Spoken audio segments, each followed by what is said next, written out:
Ça va. Bon, ça y est David, t'es chaud? Ouais, c'est bon. On va tout donner, on va tout déchirer. Le thème du jour, c'est app low-code versus développement traditionnel. Comme t'es le plus âgé, je te laisse le sujet du dev traditionnel. Non mais t'inquiète pas, je suis le plus âgé, mais je suis aussi le plus expérimenté. Parce que moi, j'ai fait du vrai dev. Donc, faut-il être développeur pour faire une application? Pour développer une application traditionnelle, oui, il faut être développeur. Il y a plein de connaissances à connaître. Déjà, il y a plusieurs parties. Il y a le développement back, plutôt la partie base de données et gestion des règles métiers. Et puis il y a une partie développement front qui est la présentation, interface utilisateur, partie formulaire de saisie.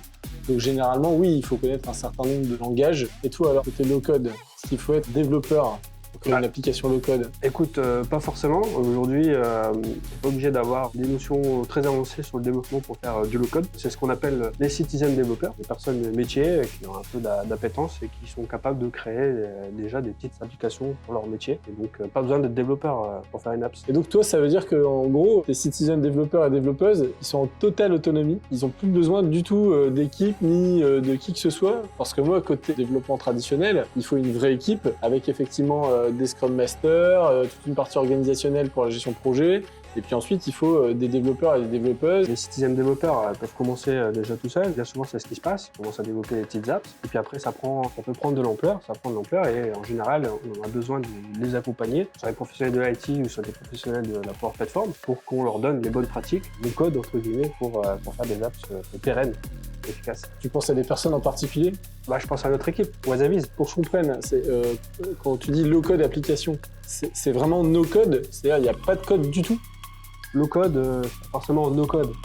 En fait, tu peux faire plein de choses déjà en assemblant des briques sans faire une ligne de code. Et des fois, quand tu as besoin d'aller un peu plus loin, si tu n'as pas trouvé ce qu'il fallait dans les catalogues, dans les connecteurs, etc., tu peux faire tes propres connecteurs, tu peux faire injecter tes propres bouts de code. C'est là où tu as besoin un peu de professionnels de l'IT ou de développeurs professionnels pour aller un petit peu plus loin.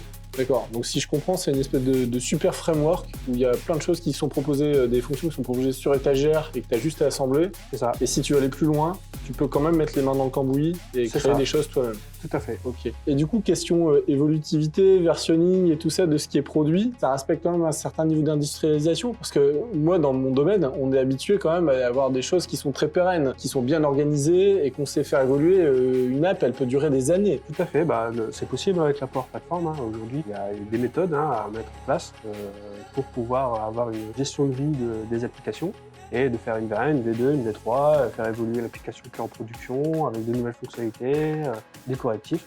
Donc tout ça, c'est possible avec la Power Platform. Comme en développement traditionnel, c'est la même approche. Écoute, ça a l'air pas mal ton système de développement low-code là finalement.